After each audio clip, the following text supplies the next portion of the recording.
What the hell are we supposed to use, man? Harsh language?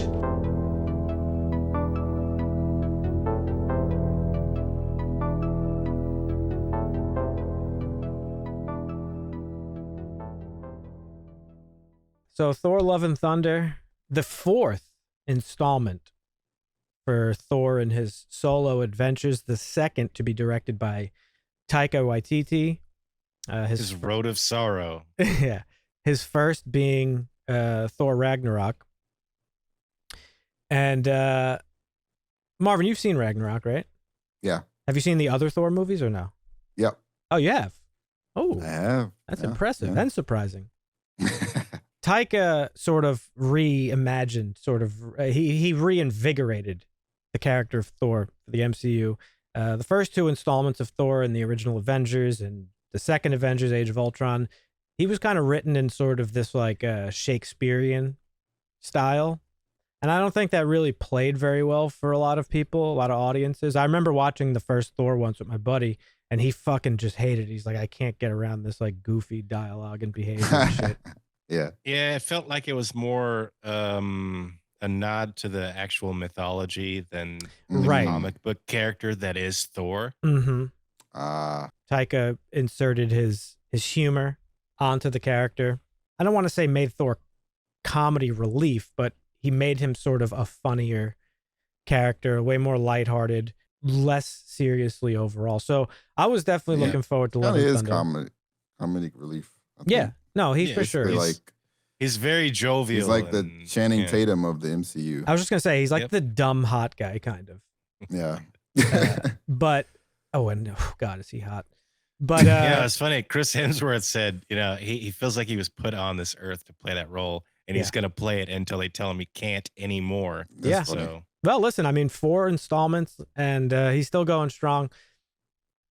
But coming into this movie, I was definitely excited because I think Ragnarok is arguably one of the best MCU films overall, for my money. I would say probably in like my top 5, in my humble opinion. So Thor, Love and Thunder, this catches up to our boy post Avengers Endgame, where he's feeling a little bit lost in this interim. I mean, guy's lost everything he's ever loved, pretty much. Yep. And Simon and Garfunkel over here. And at the end of Endgame, he takes off with the Guardians of the Galaxy to sort of find himself.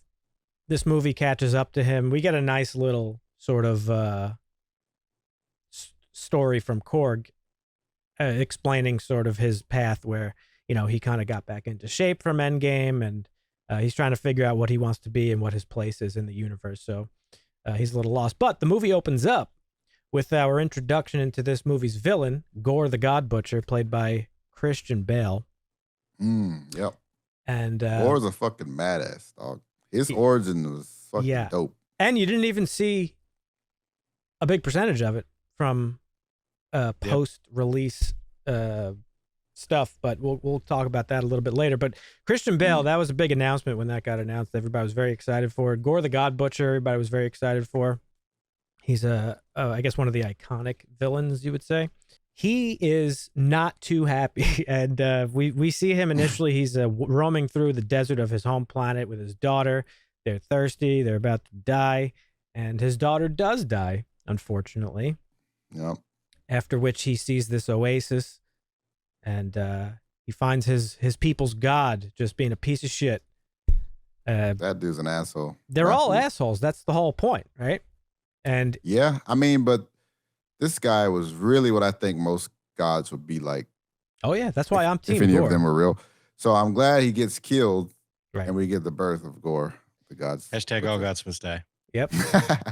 Yeah, Gorr is not too thrilled. He's actually led. It's interesting. I didn't notice this on my first viewing because I saw it twice. I saw it in theaters and then I watched it the other night with Dusty. But I didn't realize this at first. When he sees I think he's given he's taken to the oasis. He's led there by the All Black, the sword. It's calling to him. The voice. Yes, it calls to him. Yeah. And he follows that voice, and the All Black drips some fucking nasty. Well, goo. when he falls in, like it like he cuts himself. Like Yeah. he falls on the sword Right. because he falls next to the body, and the sword Mhm. cuts his hand, and like it gets into him. Yeah. Mm. Thus corrupting him and sealing his fate as the God Butcher himself. So after this moment, he Mhm. goes on a journey, on a mission to basically eliminate all gods because he realizes gods don't give a fuck about us Straight and up. they must be destroyed. Super woke. Yep. And And the God Butcher is one of the sickest villain Ultra names woke. I've seen so far in Marvel. sickest villains?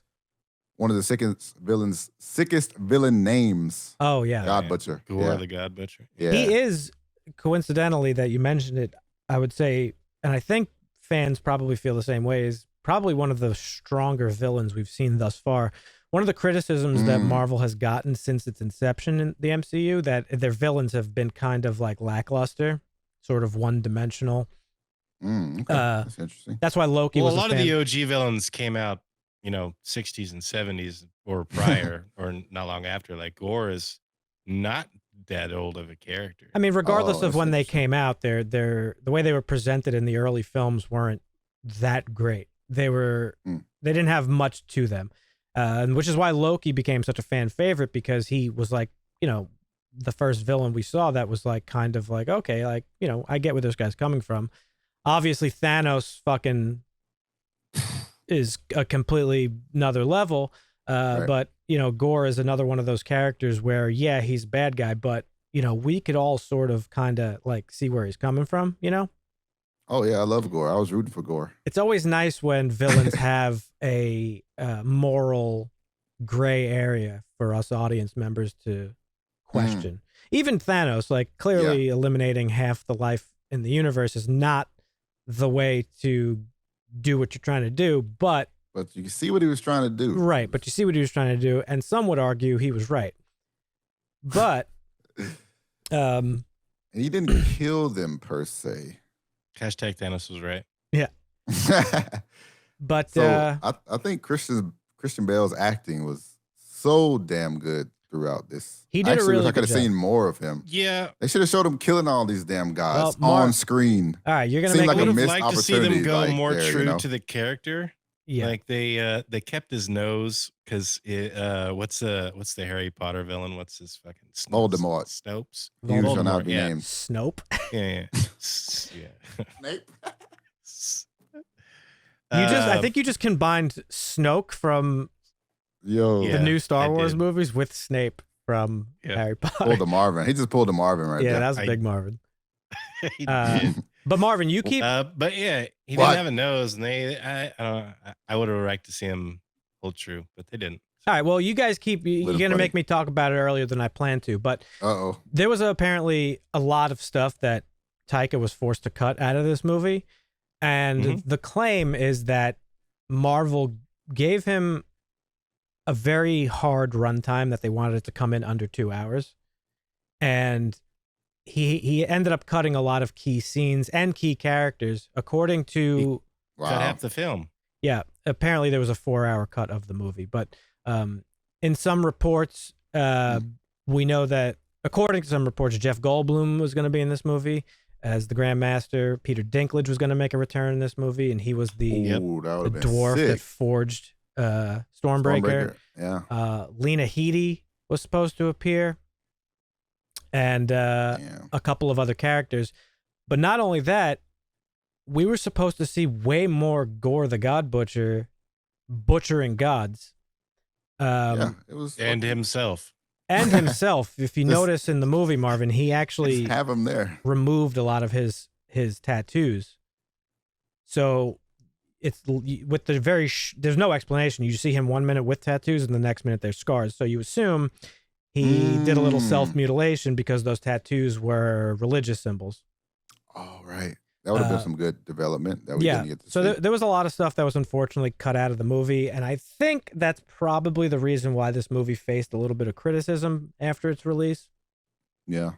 Um, That's super whack. We Yeah. only got to see the most lackluster god I've ever seen killed on screen. That's the only one we got to see. who's that? Oh, the guy in the beginning? Rapu. Yeah. Oh, yeah. Right. I can't believe you even remembered his name. That's impressive. The first fight scene was sick, dude.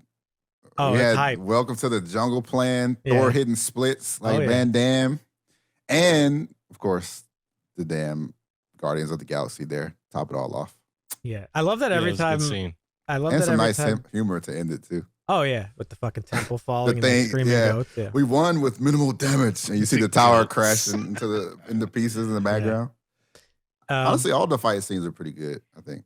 Yeah, I thought the action in this movie was great. Yeah. This is a funny movie. Yeah. Yeah. It was really good. And I loved it. I mean, my first, whenever you watch a movie one time, you don't catch like everything. And I had mentioned this to Dusty after we watched it. There's some things that work or don't work on multiple viewings. And, I think after I watched it the first time, I had too much like chirping in my ear, people being like, oh, it was not good for this reason, this reason, this reason. And I kind of was like, yeah, all right, I kind of understand. Watching it a second time, I didn't have any real issues with this movie. One of the big criticisms that it got was that it was too funny. The fuck? We haven't really gotten to it yet, but one of the big plots, the main Marvin, plot of fuck the this movie, it's too funny. one of the main Who says plots of that? this movie is that Jane, Thor's former love interest, Jane Foster, unfortunately has stage 4 cancer, and she seeks out the power of Mjolnir, which was formerly shattered by Hela, Right. and she becomes the mighty Thor, as per Odin's enchantment on the hammer. Whosoever hold this hammer, if he be worthy, shall possess the power of Thor. And she has all the powers, all the looks of Thor. Yeah. And the power of Thor is sort of keeping her cancer at bay when she's in Thor form, but we see later in the film that the hammer's actually sucking her actual... She's a human being, so, Yeah. she's not... she doesn't have the capacity to really wield its power, and it's actually preventing her body from fighting off the cancer, tragically. Right. I think It's killing her faster. Yeah. I think the concept of Mjolnir sucking life from her and the Necrosword fit really well together. Mm-hmm. Because we have Gorr dying from the power of the sword. Yep. And then we have Jane already dying from cancer, but dying faster because of Mjolnir. And so the thing I was getting to is, when I saw this the first time going into the theater, one of the big questions was like, oh, well, why is Jane worthy of wielding Mjolnir? But this is a much bigger thing in the movies, Marvin, than it is in the comic books. In the comic books, everybody and their fucking sister has wielded Mjolnir at some point or another. Oh, it's just... But in the movies... So Mjolnir's... Still waiting for beta. Yeah, Mjolnir's been fucking passed around like... She's around the way, girl. Yeah. But in the movies, Marvin, they make a much bigger deal of it because there's scenes dedicated to it. You understand the rules. Only if he be worthy can he lift Mjolnir. We know in the first Thor, he only became worthy because he decided to sacrifice his life for others, right? Mm-hmm. That was his thing. No surprise anywhere that Cap was able to wield it because he was fucking born worthy out the womb. But there's the scene in Age of Ultron where they're all fucking trying to lift it and they can't, right? Yeah. So you know the rules, and they've built it up so much so that the moment when Cap lifts Mjolnir, it's like a standing ovation moment in theaters. I'll never forget that moment for as long as I live. Even though I expected it. But regardless, you go into this movie thinking like, oh, okay, well, they've established these rules. How is Jane worthy to wield Mjolnir? But we find out that it's not because she's worthy, because Thor accidentally enchanted the hammer, and he says, make sure that you'll always protect her. That's right. So Mjolnir Mjolnir is a living entity. Not living, but... Or something. We won't question that. Yeah, all right, sure. He enchanted it. You see the little glow of the symbol, right? That's right. So magic. Yeah. So going into the theater, when that moment hit, I fucking cried buckets of tears because it's actually beautiful, right? That he loved her so much that he accidentally enchanted the hammer, and that's why the hammer called out to her. On my second viewing, it didn't hit as hard as I expected it to, as hard as it hit me the first time. Right. So I don't know. I guess because I already knew it was coming. Probably, but yeah. The scene was just not as big as I remember it being. It was kind of just glanced over in that story. But nonetheless, Jane is Thor, and they team up along with Tessa Thompson's Valkyrie, who's king of New Asgard now. And we got Korg, voiced by Taika Waititi. And they team up to go take out Gorr the God Butcher, who has actually kidnapped a bunch of children from New Asgard. And that made for some really cool stuff, too. We see, Heimdall's son, who has Heimdall powers, magic eyes, as he calls them. We get the introduction of some new characters to the MCU, some other gods, namely Zeus. Oh, yeah. Who was played by Russell Crowe, which was fucking hilarious to me. You guys know me, and I've mentioned this many times. Literally all my best friends are Greek. And I've grown up with, being very close to their families. And his accent was so fucking spot on. And I watched the movie with my Greek friend and his sister and brother-in-law, who are also very Greek, and they were hysterical during it. Yeah. Apparently they did 2 takes. They recorded it with him doing it in that voice and him doing it with like a different voice or his regular voice. I don't know. Yeah, they did 2 recordings, as from what I understand. That shit was so funny. I was cracking up, but he did a great job, and also a piece of shit. So, it seems pretty clear. As we expect of Zeus. Yeah. It seems pretty evident that like most of the gods, at least the ones that hang out in Omnipotent City, are scumbags. Yeah. And then we get the introduction in a post-credit scene to Hercules, which was pretty dope too for the future of things. That was cool. And it was my boy from fucking Ted Lasso. So that was sick. Marvin, that was a laugh of a person who hasn't watched Ted Lasso. I haven't watched Ted Lasso. I can't. I'm just so sick of you. You hate to see it. It's too much shit. Ted Lasso is an incredible show. Watch it immediately. Anyway. I want to. It's on my list. Football is life. Fine. As long as it's on your list, I'll take that. This is one of those movies where it's really not about the... well, no, never mind. It's more about the journey along the way. The reconciliation between Jane and Thor. Right. Which was really good to see. Valkyrie's sort of coming to terms with the fact that, she lost all her sisters, the other Valkyries, to Hela. And when we first meet her in Ragnarok, she's sort of an alcoholic, like bounty hunter on Sakaar. And we get a little bit of backstory into her, but this movie definitely fleshed out her trauma a little bit more. And I thought all that was really great. And I thought the finale was really great as well. Thor, knowing that if she wields this hammer one more time, she will probably die, does it to save Thor and sacrifices herself. Yeah. And, Gorr's finale, which unfortunately I don't think was as impactful because we didn't get to see enough of him. Right. But he's doing enough bad shit that we get the gist. He ultimately, his goal was not actually to kill all gods, as we thought. Turns out his goal was to reach eternity, which is a being, basically the manifestation of all time and space and the multiverse and everything that ever was. And when you reach eternity, you get one wish. And I guess his wish initially was going to, well, no, I'm wrong. He still wanted to kill all gods. That was going to be his wish, I think. And then at the end, seeing Jane sacrifice herself for Thor, Gorr at the last minute decides to sacrifice himself and his wish and brings back his daughter. That was a really nice moment. It was nice. I don't know if it was particularly fitting. Maybe for Fitting. the theme of the movie it was. Fitting but for who? For him as a character, it didn't seem that fitting. There's some But problems for the movie, it with, felt fitting. There's some problems with the way that they told the story, what they left in, what they cut out. Yeah. It had a few problems, but overall, you're following on. Okay, this guy is killing gods. Okay, he's kidnapped some children. Okay, they're gonna have to go save him. There's gonna be a fight, and that's pretty much the movie. But it could have been more because Right. it was obviously 2 hours more. But these restrictions, so we got what we got. I enjoyed it, but I mean, I don't know. I will say, for the few times we did actually see Gorr, I mean, it's not a few times. He's in the movie quite a bit. It's just not with a lot of there's not a lot of meat to his arc.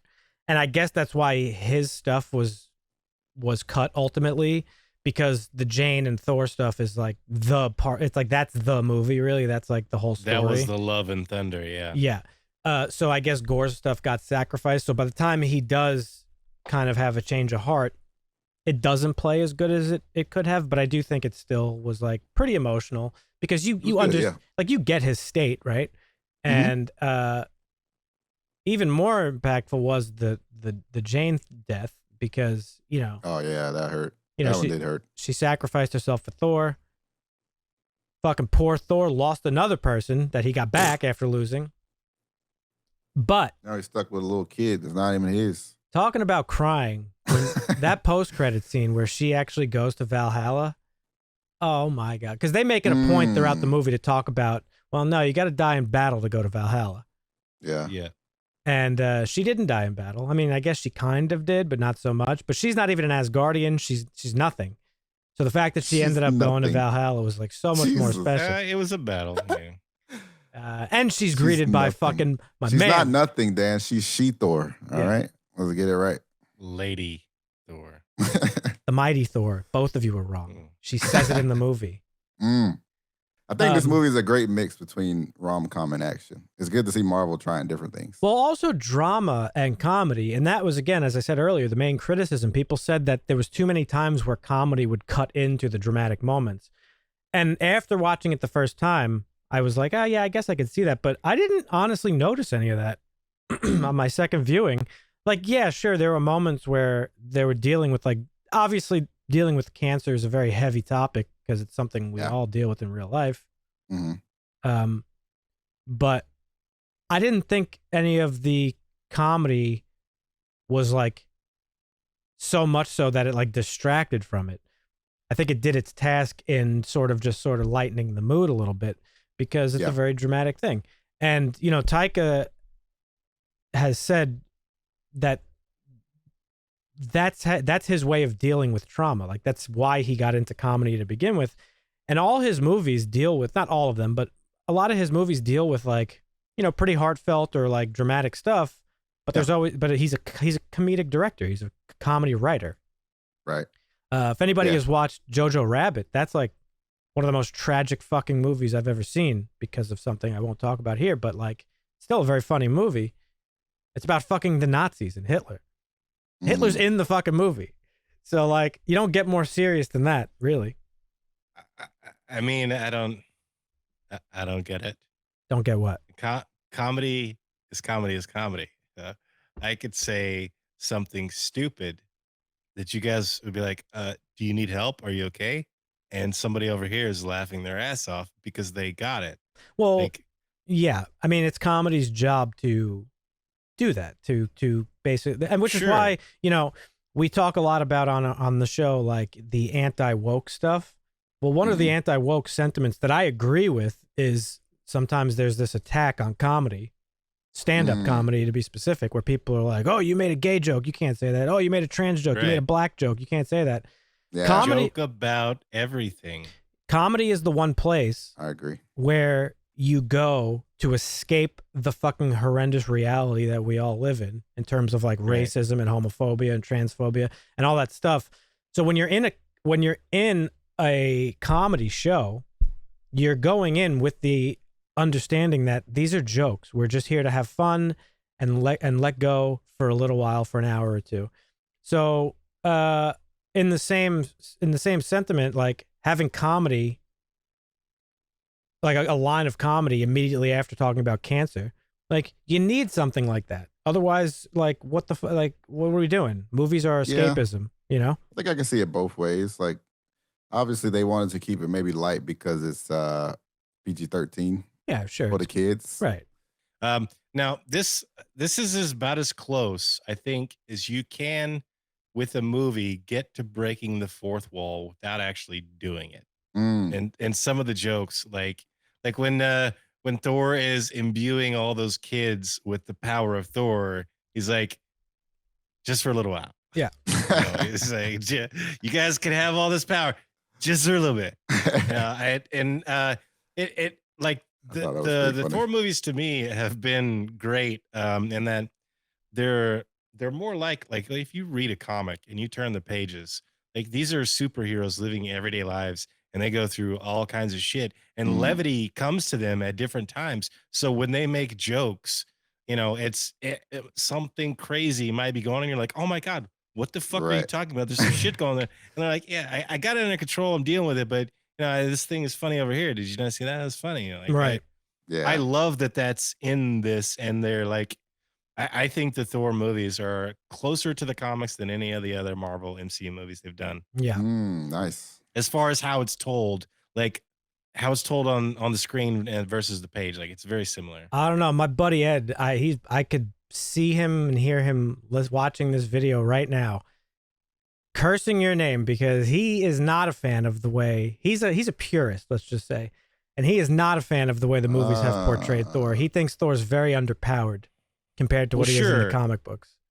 That's a different argument. Oh, okay, fair enough. Interesting. Well, all that being said, I do not think the comedy distracted from the drama. I thought the drama worked really well.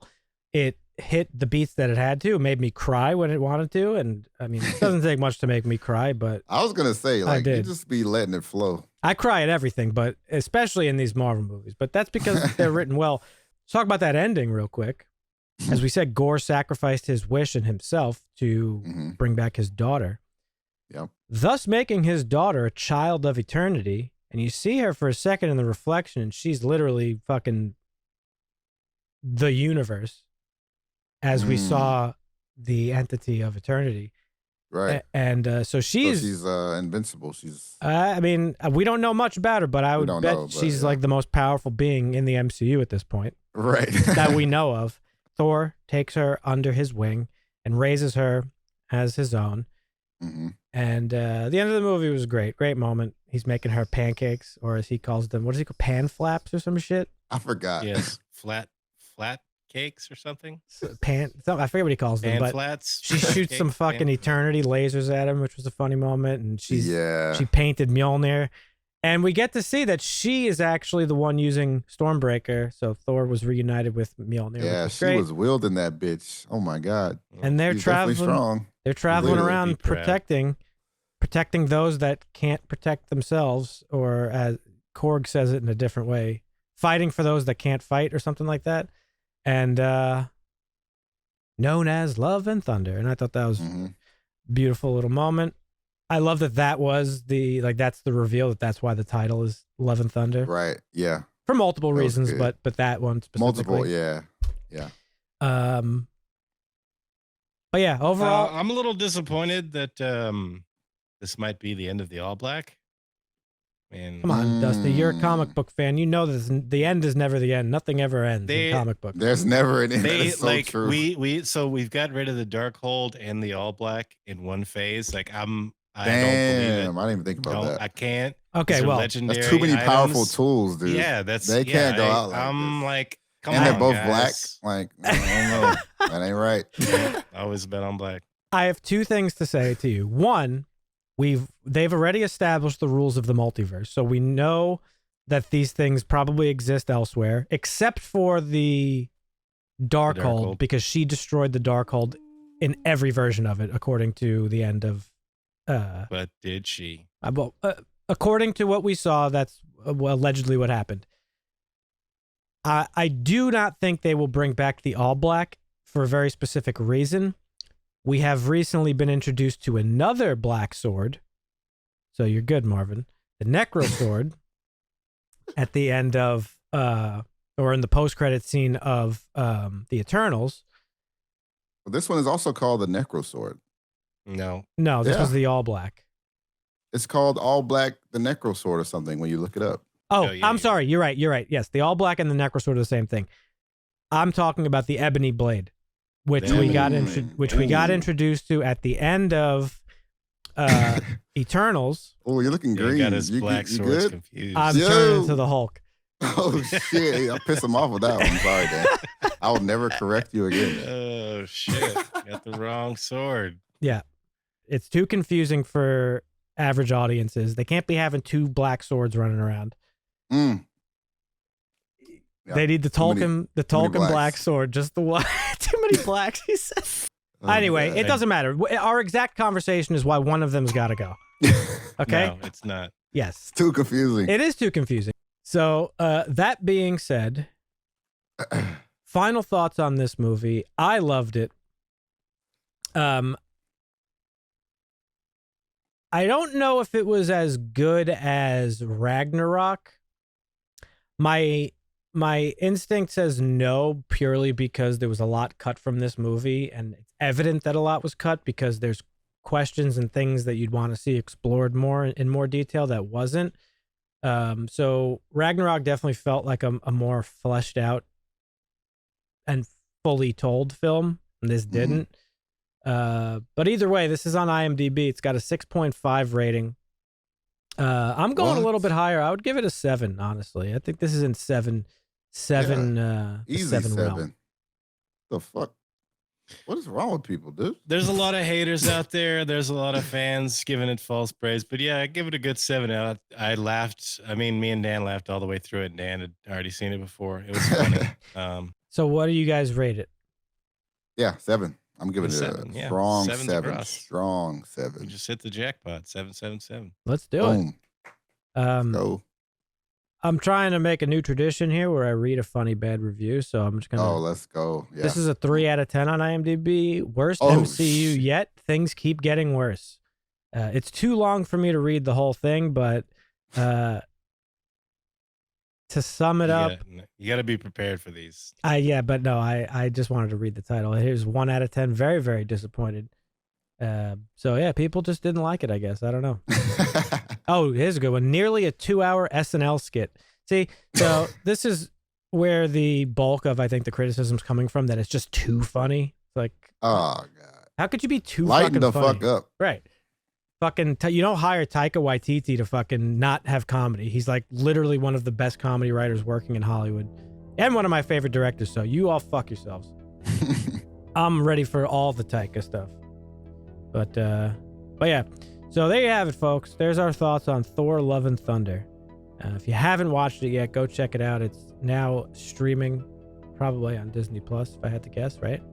I think it's on YouTube too. Like you can get. Oh, it you from can buy it. Yeah. Yeah, lol. Yep. It's digital. It's out there. Yeah.